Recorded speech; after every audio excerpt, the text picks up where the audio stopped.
ನೋಡಿ, ಬಳ್ಳಾರಿ ಕೇಸ್ನ ವಿಚಾರಕ್ಕೆ ಸಂಬಂಧಪಟ್ಟಂತೆ ಏನೆಲ್ಲ ಬೆಳವಣಿಗೆ ಆಗ್ತಾ ಇದೆ ಅನ್ನೋದನ್ನ ತಾವು ಗಮನಿಸ್ತಾ ಇದ್ದೀರಿ. ಈಗಾಗಲೇ ಕಾಂಗ್ರೆಸ್ ಮತ್ತು ಬಿಜೆಪಿ ಕಾರ್ಯಕರ್ತರನ್ನ ಅರೆಸ್ಟ್ ಮಾಡಿರೋದು ಒಂದು ಕಡೆ ಆದ್ರೆ, ಮೆಡಿಕಲ್ ಟೆಸ್ಟ್ ಮಾಡೋದಕ್ಕೆ ಇವರನ್ನ ಕರ್ಕೊಂಡು ಹೋಗಿದ್ರು. ಅವರ ಮೆಡಿಕಲ್ ಟೆಸ್ಟ್ ಮುಕ್ತಾಯ ಆಗಿದೆ. ಸತತ 1 ಗಂಟೆಗಳ ಕಾಲ ಮೆಡಿಕಲ್ ಟೆಸ್ಟ್ ಬಳ್ಳಾರಿಯ ನಿಮ್ಸ್ನಲ್ಲಿ ಮೆಡಿಕಲ್ ಟೆಸ್ಟ್ಗೆ ಒಳಪಡಿಸಲಾಗಿತ್ತು. ಇವರನ್ನ ಕೆಲವೇ ಕ್ಷಣಗಳಲ್ಲಿ ನ್ಯಾಯಾಧೀಶರ ಮನೆ ಮುಂದೆ ಇವರೆಲ್ಲರನ್ನ ಹಾಜರುಪಡಿಸಲಾಗಿತ್ತು. 10 ಆರೋಪಿಗಳ ಮೆಡಿಕಲ್ ಟೆಸ್ಟ್ ಮುಕ್ತಾಯ ಆಗಿದೆ. ಸ್ವಲ್ಪ ಹೊತ್ತಿನಲ್ಲೇ ಇವರೆಲ್ಲರನ್ನೂ ಕೂಡ ನ್ಯಾಯಾಧೀಶರ ಮುಂದೆ ಹಾಜರುಪಡಿಸುತ್ತಾರೆ.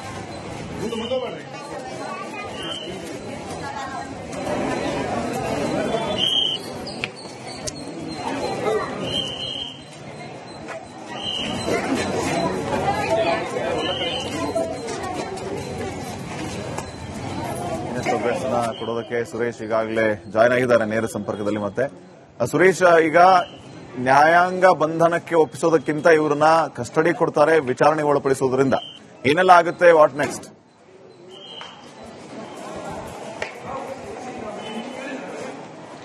ಖಂಡಿತ ಈ ಒಂದು ಮೆಡಿಕಲ್ ಟೆಸ್ಟ್ ನ ಪ್ರೊಸೀಜರ್ ಮುಗಿದ ಮೇಲೆ ನ್ಯಾಯಾಧೀಶರ ಬಳಿ ಆರೋಪಿಗಳನ್ನ ಕರ್ಕೊಂಡು ಹೋಗ್ತಾರೆ. ಏನು ಗಲಭೆ ನಡೀತು, ಆ ಗಲಭೆಯಲ್ಲಿರ್ತಕ್ಕಂತಹ ವಿಡಿಯೋ ಫುಟೇಜ್ ಗಳನ್ನು ಮತ್ತು ಅವರ ಟವರ್ ಲೊಕೇಶನ್ ಗಳನ್ನು ಕೂಡ ಆಧಾರಪಡಿಸಿ ಇವತ್ತು ಅವರನ್ನ ವಿಚಾರಣೆಯನ್ನ ಮಾಡ್ತಾರೆ. ನ್ಯಾಯಾಧೀಶರ ಮುಂದೆ ಹಾಜರುಪಡಿಸಿ ನಮಗೆ ವಿಚಾರಣೆಗೆ ಅವರಿಗೆ ನಮಗೆ ಒಪ್ಪಿಸಿ ಅಂತೇಳಿ ಪೊಲೀಸರು ಕೂಡ ಕೇಳಬಹುದು. ಈ ಆರೋಪಿಗಳನ್ನ ವಿಚಾರಣೆ ಮಾಡಬೇಕು, ನಮಗೆ ಇಷ್ಟು ದಿನಗಳ ಕಾಲ ಸಮಯಾವಕಾಶ ಕೊಡಿ ಅಂತೇಳಿ ಕೂಡ ಕೇಳಬಹುದು. ಸಮಯಾವಕಾಶ ಕೋರಿ ಕೂಡ ಅವರ ವಿಚಾರಣೆಯನ್ನ ಮಾಡಬಹುದು ಅಥವಾ ಅವರನ್ನ ಜೈಲಿಗೂ ಕೂಡ ಕಳಿಸಬಹುದು. ಅವರನ್ನ ವಿಚಾರಣೆ ಮಾಡತಕ್ಕಂಥದ್ದು ಅವಶ್ಯಕತೆ ಇಲ್ಲ ಅಂತೇಳಿ ಹೇಳೋದಾದ್ರೆ ಅವರನ್ನ ನ್ಯಾಯಾಂಗ ಬಂಧನಕ್ಕೆ ಒಪ್ಪಿಸಿ ಆ ಜೈಲಿಗೂ ಕೂಡ ಕಳಿಸಬಹುದು ಶ್ರೀಪಾದ್ ಪಾಟೀಲ್. ಹಾಗಾಗಿ ಸದ್ಯ ನ್ಯಾಯಾಧೀಶರ ಮುಂದೆ ಹಾಜರುಪಡಿಸಲಿಕ್ಕೆ ಅವರನ್ನ ಇಲ್ಲಿಂದ ಮೆಡಿಕಲ್ ಟೆಸ್ಟ್ ಮುಗಿಸಿ ಸದ್ಯಕ್ಕೆ ಕೊಂಡೊಯ್ದಿದ್ದಾರೆ ಶ್ರೀಪಾದ್ ಪಾಟೀಲ್. Okay, fine Suresh. ಮತ್ತೊಂದು ಬ್ರೇಕಿಂಗ್ ಅಪ್ಡೇಟ್ ಬರ್ತಾ ಇದೆ, ನೋಡೋಣ.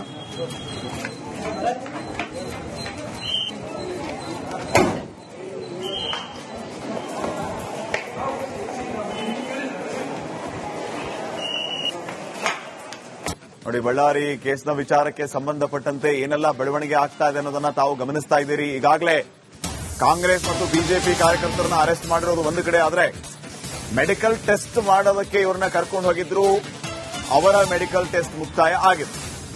ಸತತ 1 ಗಂಟೆಗಳ ಕಾಲ ಮೆಡಿಕಲ್ ಟೆಸ್ಟ್ ಬಳ್ಳಾರಿಯ ನಿಮ್ಸ್ನಲ್ಲಿ ಮೆಡಿಕಲ್ ಟೆಸ್ಟ್ಗೆ ಒಳಪಡಿಸಲಾಗಿತ್ತು. ಇವರನ್ನ ಕೆಲವೇ ಕ್ಷಣಗಳಲ್ಲಿ ನ್ಯಾಯಾಧೀಶರ ಮನೆ ಮುಂದೆ ಇವರೆಲ್ಲರನ್ನ ಹಾಜರುಪಡಿಸಲಾಗಿತ್ತು. 10 ಆರೋಪಿಗಳ ಮೆಡಿಕಲ್ ಟೆಸ್ಟ್ ಮುಕ್ತಾಯ ಆಗಿದೆ. ಸ್ವಲ್ಪ ಹೊತ್ತಿನಲ್ಲೇ ಇವರೆಲ್ಲರನ್ನೂ ಕೂಡ ನ್ಯಾಯಾಧೀಶರ ಮುಂದೆ ಹಾಜರುಪಡಿಸುತ್ತಾರೆ.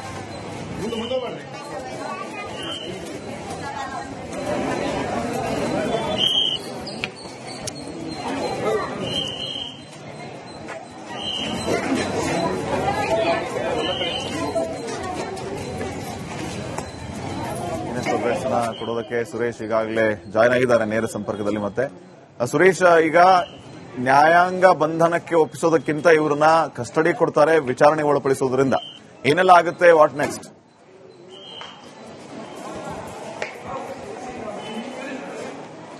ಖಂಡಿತ ಈ ಒಂದು ಮೆಡಿಕಲ್ ಟೆಸ್ಟ್ ನ ಪ್ರೊಸೀಜರ್ ಮುಗಿದ ಮೇಲೆ ನ್ಯಾಯಾಧೀಶರ ಬಳಿ ಆರೋಪಿಗಳನ್ನ ಕರ್ಕೊಂಡು ಹೋಗ್ತಾರೆ. ಏನು ಗಲಭೆ ನಡೀತು, ಆ ಗಲಭೆಯಲ್ಲಿರ್ತಕ್ಕಂತಹ ವಿಡಿಯೋ ಫುಟೇಜ್ ಗಳನ್ನು ಮತ್ತು ಅವರ ಟವರ್ ಲೊಕೇಶನ್ ಗಳನ್ನು ಕೂಡ ಆಧಾರಪಡಿಸಿ ಇವತ್ತು ಅವರನ್ನ ವಿಚಾರಣೆಯನ್ನ ಮಾಡ್ತಾರೆ. ನ್ಯಾಯಾಧೀಶರ ಮುಂದೆ ಹಾಜರುಪಡಿಸಿ ನಮಗೆ ವಿಚಾರಣೆಗೆ ಅವರಿಗೆ ನಮಗೆ ಒಪ್ಪಿಸಿ ಅಂತೇಳಿ ಪೊಲೀಸರು ಕೂಡ ಕೇಳಬಹುದು. ಈ ಆರೋಪಿಗಳನ್ನ ವಿಚಾರಣೆ ಮಾಡಬೇಕು, ನಮಗೆ ಇಷ್ಟು ದಿನಗಳ ಕಾಲ ಸಮಯಾವಕಾಶ ಕೊಡಿ ಅಂತೇಳಿ ಕೂಡ ಕೇಳಬಹುದು. ಸಮಯಾವಕಾಶ ಕೋರಿ ಕೂಡ ಅವರ ವಿಚಾರಣೆಯನ್ನ ಮಾಡಬಹುದು ಅಥವಾ ಅವರನ್ನ ಜೈಲಿಗೂ ಕೂಡ ಕಳಿಸಬಹುದು. ಅವರನ್ನ ವಿಚಾರಣೆ ಮಾಡತಕ್ಕಂಥದ್ದು ಅವಶ್ಯಕತೆ ಇಲ್ಲ ಅಂತೇಳಿ ಹೇಳೋದಾದ್ರೆ ಅವರನ್ನ ನ್ಯಾಯಾಂಗ ಬಂಧನಕ್ಕೆ ಒಪ್ಪಿಸಿ ಆ ಜೈಲಿಗೂ ಕೂಡ ಕಳಿಸಬಹುದು ಶ್ರೀಪಾದ್ ಪಾಟೀಲ್. ಹಾಗಾಗಿ ಸದ್ಯ ನ್ಯಾಯಾಧೀಶರ ಮುಂದೆ ಹಾಜರುಪಡಿಸಲಿಕ್ಕೆ ಅವರನ್ನ ಇಲ್ಲಿಂದ ಮೆಡಿಕಲ್ ಟೆಸ್ಟ್ ಮುಗಿಸಿ ಸದ್ಯಕ್ಕೆ ಕೊಂಡೊಯ್ದಿದ್ದಾರೆ ಶ್ರೀಪಾದ್ ಪಾಟೀಲ್. Okay, fine Suresh. ಮತ್ತೊಂದು ಬ್ರೇಕಿಂಗ್ ಅಪ್ಡೇಟ್ ಬರ್ತಾ ಇದೆ, ನೋಡೋಣ.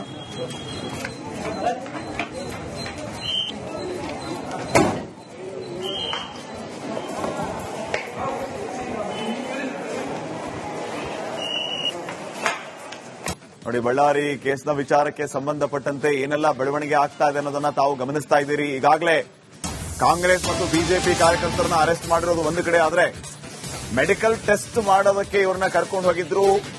ಅವರ ಮೆಡಿಕಲ್ ಟೆಸ್ಟ್ ಮುಕ್ತಾಯ ಆಗಿದೆ.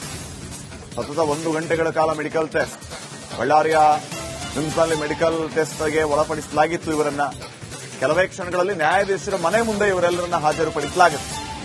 10 ಆರೋಪಿಗಳ ಮೆಡಿಕಲ್ ಟೆಸ್ಟ್ ಮುಕ್ತಾಯ ಆಗಿದೆ.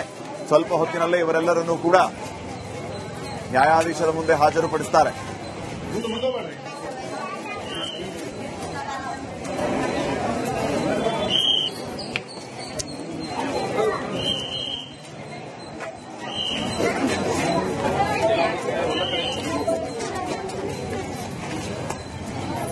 ಅಪ್ಡೇಟ್ಸ್ನ ಕೊಡೋದಕ್ಕೆ ಸುರೇಶ್ ಈಗಾಗಲೇ ಜಾಯ್ನ್ ಆಗಿದ್ದಾರೆ ನೇರ ಸಂಪರ್ಕದಲ್ಲಿ. ಮತ್ತೆ ಸುರೇಶ್, ಈಗ ನ್ಯಾಯಾಂಗ ಬಂಧನಕ್ಕೆ ಒಪ್ಪಿಸೋದಕ್ಕಿಂತ ಇವರನ್ನ ಕಸ್ಟಡಿ ಕೊಡ್ತಾರೆ, ವಿಚಾರಣೆಗೆ ಒಳಪಡಿಸೋದ್ರಿಂದ ಏನೆಲ್ಲ ಆಗುತ್ತೆ? What next?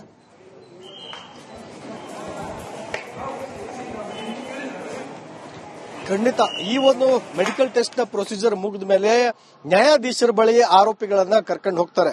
ಏನು ಗಲಭೆ ನಡೀತು, ಆ ಗಲಭೆಯಲ್ಲಿರ್ತಕ್ಕಂತಹ ವಿಡಿಯೋ ಫುಟೇಜ್ ಗಳನ್ನು ಮತ್ತು ಅವರ ಟವರ್ ಲೊಕೇಶನ್ ಗಳನ್ನು ಕೂಡ ಆಧಾರಪಡಿಸಿ ಇವತ್ತು ಅವರನ್ನ ವಿಚಾರಣೆಯನ್ನ ಮಾಡ್ತಾರೆ.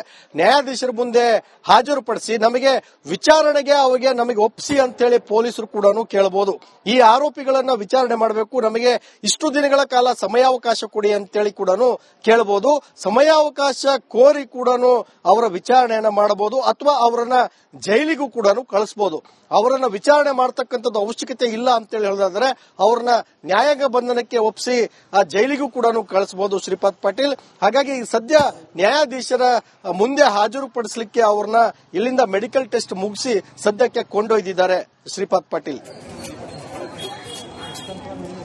Okay, fine Suresh. ಮತ್ತೊಂದು ಬ್ರೇಕಿಂಗ್ ಅಪ್ಡೇಟ್ ಬರ್ತಾ ಇದೆ, ನೋಡೋಣ.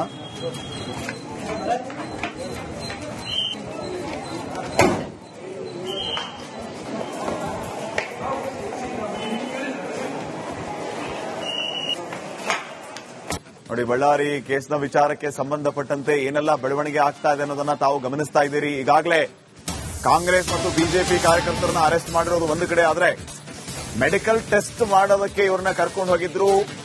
ಅವರ ಮೆಡಿಕಲ್ ಟೆಸ್ಟ್ ಮುಕ್ತಾಯ ಆಗಿದೆ. ಸತತ 1 ಗಂಟೆಗಳ ಕಾಲ ಮೆಡಿಕಲ್ ಟೆಸ್ಟ್ ಬಳ್ಳಾರಿಯ ನಿಮ್ಸ್ನಲ್ಲಿ ಮೆಡಿಕಲ್ ಟೆಸ್ಟ್ಗೆ ಒಳಪಡಿಸಲಾಗಿತ್ತು. ಇವರನ್ನ ಕೆಲವೇ ಕ್ಷಣಗಳಲ್ಲಿ ನ್ಯಾಯಾಧೀಶರ ಮನೆ ಮುಂದೆ ಇವರೆಲ್ಲರನ್ನ ಹಾಜರುಪಡಿಸಲಾಗಿದೆ. 10 ಆರೋಪಿಗಳ ಮೆಡಿಕಲ್ ಟೆಸ್ಟ್ ಮುಕ್ತಾಯ ಆಗಿದೆ. ಸ್ವಲ್ಪ ಹೊತ್ತಿನಲ್ಲೇ ಇವರೆಲ್ಲರನ್ನೂ ಕೂಡ ನ್ಯಾಯಾಧೀಶರ ಮುಂದೆ ಹಾಜರುಪಡಿಸುತ್ತಾರೆ.